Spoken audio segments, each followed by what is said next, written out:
প্রিয় দর্শক, বাংলাদেশ জাতীয়তাবাদী দল বিএনপি এবং জামাতের যে বন্ধুত্ব, জামাত মানে জামায়াত ইসলামী বাংলাদেশ, বহুকালের, এবং এই বন্ধুত্বের মধ্যে যে অদ্ভুত রসায়ন, সেই রসায়ন নিয়ে আমরা এতকাল যেভাবে চিন্তা ভাবনা করেছিলাম সেটি একেবারে রীতিমতো উল্টে গেছে। একই পরিবারের মধ্যে ভাইয়ে ভাইয়ে বা বাপ চাচাদের সঙ্গে, অন্যান্য নিকট আত্মীয়দের সঙ্গে যখন কোনো পারিবারিক বিরোধ হয় এবং সেটা মামলা মোকদ্দমা পর্যায়ে গড়ায়, মারামারি হানাহানির পর্যায়ে চলে যায়, তখন সেখান থেকে যে দুর্গন্ধ বের হয় এবং সেটি যখন নিষ্পত্তির অযোগ্য হয়ে যায় এবং তার যে ভয়াবহ প্রতিক্রিয়া, এটি আমরা গ্রাম বাংলায় সবাই জানি। একই রূপে রাজনৈতিক অঙ্গনে বাংলাদেশের যে দুটো রাজনৈতিক দল বিএনপি এবং জামাত, তাদের সঙ্গে যে সখ্যতা, যে বন্ধুত্ব বা দীর্ঘদিনের যে একে অপরের সঙ্গে সহযোগিতা, অমনটি বাংলাদেশের অন্য কোনো রাজনৈতিক দলের সঙ্গে ছিল না। বিএনপির সঙ্গে যেভাবে অন্য রাজনৈতিক দলের ছিল না, জামাতেরও ছিল না, আওয়ামী লীগের সঙ্গে ওই রকম ধরম মহরম সম্পর্ক ছিল না। একসঙ্গে তারা একে অপরের বড় ভাই ছোট ভাই মনে করে তারা রাজনীতি করতেন। সময়ের প্রয়োজনে আওয়ামী লীগ অনেককে কাছে টেনেছে, কখনো কখনো সিপিবিকে কাছে টেনেছে, কখনো জাসদকে কাছে টেনেছে, কখনো বাকশালকে কাছে টেনেছে, কখনো ধরুন জাতীয় পার্টিকে কাছে টেনেছে। এটি কৌশলগত কারণে, কখনো ব্যবহার করার জন্য, কখনো হাতিয়ার হিসেবে তাদেরকে ব্যবহার করে প্রয়োজনে ছুঁড়ে ফেলে দিয়েছে। কিছুদিন জামাতের সঙ্গেও আওয়ামী লীগের একটা ভালো সখ্যতা ছিল, কিন্তু সেক্ষেত্রে আওয়ামী লীগের দরকার ছিল জামাতের সহযোগিতা। যখন পূর্ণ হয়ে গেছে তাদেরকে ছুঁড়ে ফেলে দেওয়া হয়েছে। আর জামাতের একটা আশ্রয় দরকার ছিল, জামাত ওটা যখন পেয়ে গেছে জামাত আবার চলে গেছে। কিন্তু বিএনপির সঙ্গে যে জামাতের সম্পর্ক, সেই সম্পর্কটা ওইরকম না। এখানে নীতি ছিল, নৈতিকতা ছিল, আদর্শ ছিল এবং একে অপরের জন্য মমত্ব ছিল।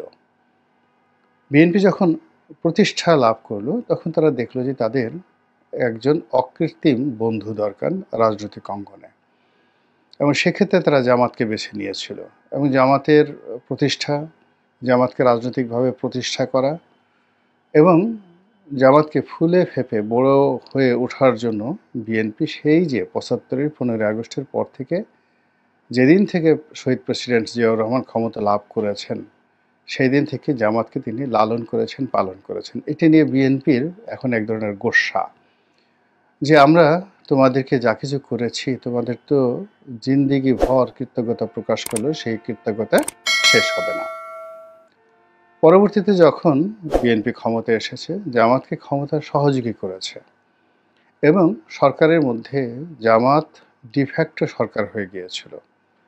তাদের দুজনকে মন্ত্রী বানানো হয়েছিল, সেটি বড় কথা নয়, কিন্তু সরকারের যে কোনো নীতি নির্ধারণী সিদ্ধান্তে জামাতের খুবই গুরুত্বপূর্ণ ভূমিকা পালন জামাত করেছে। এমনকি ধরুন বিএনপির ১০ জন লোক গিয়ে একটা কথা বলেছেন, জামাতের আলী হাসান মুজাহিদি গিয়ে বেগম জিয়াকে বুঝিয়েছেন, অমনি সেটি উল্টে গিয়েছে। তো এভাবে তারা ১৯৯৬ থেকে ২০০১ পর্যন্ত যে সরকার চালিয়েছে, ওটাকে বলা হয় জামাত বিএনপির সরকার। বোঝার চেষ্টা করুন, বিএনপি জামাতের সরকারের পরিবর্তে জামাত বিএনপির সরকার, অর্থাৎ বিএনপির তুলনায় জামাতকে মানুষ বেশি প্রাধান্য দিয়েছে এবং সেই সরকারি ক্ষমতা ব্যবহার করে বিএনপির যারা লোকজন তারা হয়তো টাকা পয়সা রোজগার করার ধান্দা করেছে, কিন্তু জামাত শিল্প কলকারখানা গড়ে তুলেছে, ব্যবসা প্রতিষ্ঠান গড়ে তুলেছে, তারপরে দক্ষ জনশক্তি গড়ে তুলেছে এবং সরকারি যে গুরুত্বপূর্ণ পদ এবং পদবিগুলোতে তারা নিজেদের আদর্শের লোকদেরকে বসিয়েছে। একমাত্র ইসলামিক ফাউন্ডেশন, এই ইসলামিক ফাউন্ডেশনের মতো একটি সরকারি প্রতিষ্ঠানে কম করে হলে ১০,০০০ জামাতপন্থী লোক সেই বিএনপির জমানাতে নিয়োগ লাভ করেছেন। এখন সেটা কোন পর্যায়ে আছে খোঁজ নিয়ে দেখেন। একইভাবে সেনাবাহিনীতে, একইভাবে পুলিশ বাহিনীতে এবং সিভিল সার্ভিস, এবং সেটির ফল এখন জামাত গ্রহণ করছে। তো যেটা বলছিলাম, পট পরিবর্তনের পর, অর্থাৎ এই যে শেখ হাসিনার রেজিমের পরিবর্তনের পর হঠাৎ করে জামাত একেবারে ক্ষমতার শীর্ষ পর্যায়ে চলে এসেছে। চারিদিকে শুধু জামাত, জামাতরাও। সেনাবাহিনী প্রধানের মুখে জামাত, ডক্টর মোহাম্মদ ইউনূসের মুখে জামাত, সচিবালয়ে জামাত, ডিসি অফিসে জামাত, এসপি অফিসে জামাত, বিচারালয়ে জামাত, সব জায়গাতে শুধু জামাত, জামাত, জামাত। আর এই শব্দ শুনে বিএনপির যারা লোকজন, তাদের প্রচণ্ড রাগ হচ্ছে, ক্রোধ হচ্ছে, কিন্তু তারা কার্যত কিছুই করতে পারছে না। তারা এই মুহূর্তে জামাতের সঙ্গে মারামারি করতে পারে, বিশ্ববিদ্যালয় ক্যাম্পাসগুলোকে অশান্ত করতে পারে, কিন্তু জনমত এমন পর্যায়ে চলে আছে যে এখন রাজপথ উত্তপ্ত করা, সভা সমিতি মিছিল করা, মিটিং করা, ডক্টর মোহাম্মদ ইউনূসকে হটিয়ে দেওয়া, জামাতের লোকদেরকে পিটুনি দেওয়া, এই জিনিসগুলো এই মুহূর্তে খাওয়ানো যাচ্ছে না। ফলে বিপুল সংখ্যাগরিষ্ঠতা, বিপুল জনপ্রিয়তা নিয়ে বিএনপি নিজেদের রাগ নিজেদের উপর ঝাড়ছে। বিএনপি যখন এই কাজগুলো করছে, জামাত তখন খুব অল্প প্রতিক্রিয়া দেখাচ্ছে। তারা খুব আকার ইঙ্গিতে খোঁচা দিচ্ছে যে এক জালেম চলে গিয়েছে, আরেক জালেমকে ক্ষমতায় বসানোর জন্য আমরা কখনোই চেষ্টা করব না, অথবা এটা হতে পারে না, এক জালেমের পরিবর্তে অন্য জালেম হতে পারে না। আর এই কথা শুনে বিএনপির যারা লোকজন, তাদের যে অন্তরাত্মা সেটি কেঁপে উঠছে না, হিংসায় জ্বলে পুড়ে ছারখার হয়ে যাচ্ছে। তাদের বক্তব্য হলো এত বড় স্পর্ধা, যে জামাত রাজনীতির অনুমোদন পেল আমাদের জন্য, যে জামাতের প্রতিষ্ঠা আমাদের জন্য, যে জামাতকে আমরা লালন পালন করে আজকে এই জায়গাতে এনেছি, সে জামাত পারল এই কথা বলার জন্য? এখনও জামাত নিবন্ধন পায়নি। 2018 সনে যখন তাদের নিবন্ধন ছিল না, আমরাই তো তাদেরকে আমাদের ধানের শীষ প্রতীক দিয়ে রাজনীতির অঙ্গনে টিকিয়ে রেখেছি, বুদ্ধি দিয়েছি, পরামর্শ দিয়েছি, কত কিছু করেছি। সেই জামাত হঠাৎ করে এমন হলো কেন? কি কারণে হলো? এখানে হলো মূল অঙ্ক। আর এই অঙ্কের কাছে বিএনপির লোকজন বারবার হেরে যাচ্ছে। আপনি যদি পুরো পরিস্থিতিটিকে অনুধাবন করতে চান, তাহলে আপনাকে ইমরান খানের কাছে যেতে হবে, পাকিস্তানের সাবেক প্রধানমন্ত্রী।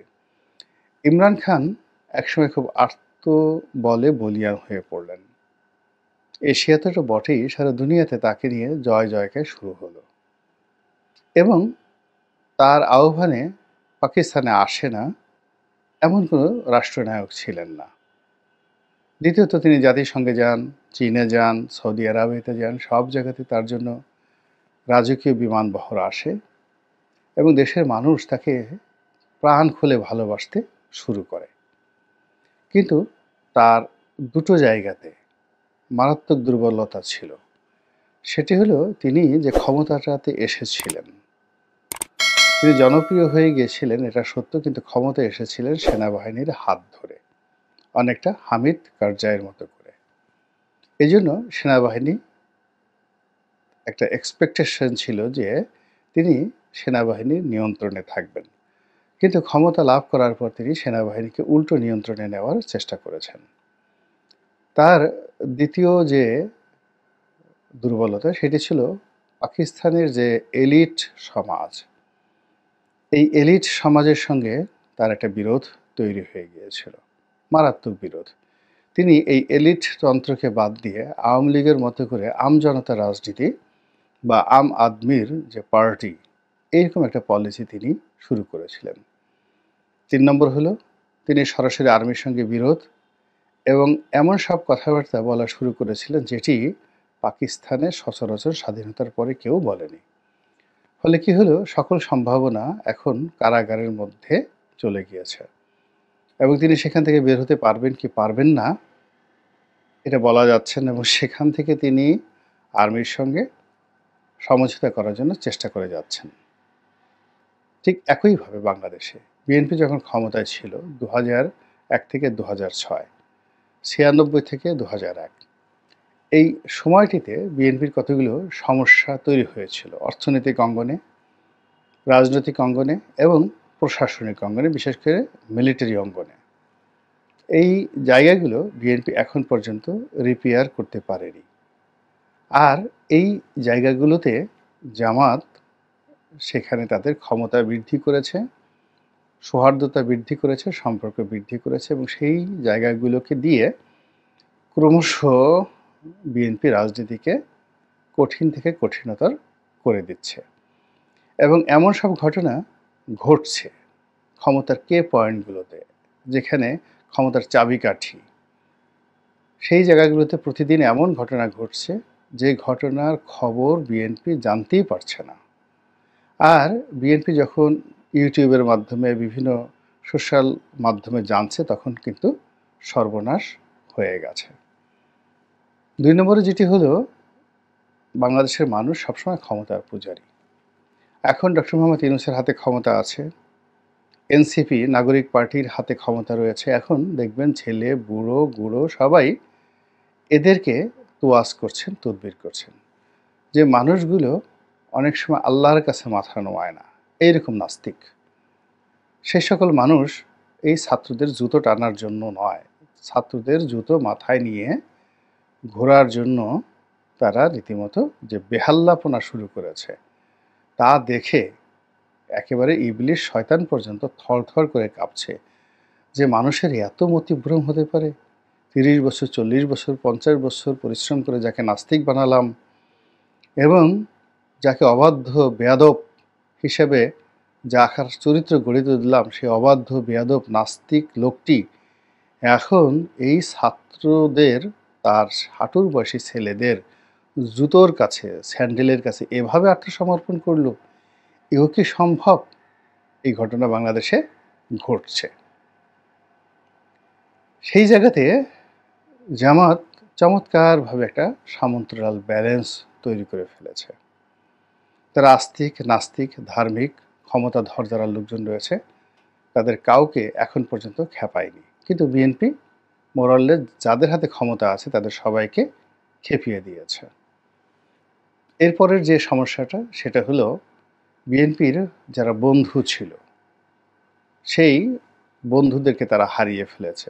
বিশেষ করে ইন্টেলেকচুয়াল লেভেলে তাদের যারা সমর্থক ছিল, সেটা সোশ্যাল মাধ্যমে, গণমাধ্যমে, যারা জবান দিয়ে কথা বলেন, কলম দিয়ে লিখেন, এই মানুষগুলো এখন আর বিএনপির পক্ষে কথা বলছেন না এবং অনেকে মৃদু সমালোচনা করছেন। এবং তাদের মুখে মৃদু সমালোচনা মানে একটু আকার ইঙ্গিতে যদি সমালোচনা হয়, যেমন ধরুন রুমিন ফারহানা বা ধরুন আমি গোলাম মোল্লা রানী, এখন আমাদের মুখ থেকে যদি বিএনপির সম্পর্কে একটা হালকা কথা বের হয়, সেটা বিএনপির যারা প্রতিপক্ষ তারা ১০০টি কথা বলা আর আমার মুখ থেকে হালকা একটা কথা বলা, রুমিনের মুখ থেকে হালকা একটা কথা বলা, এহসানুল হক মিলনের মুখ থেকে হালকা একটি কথা বলা, এটি বিএনপির জন্য মহা সর্বনাশ।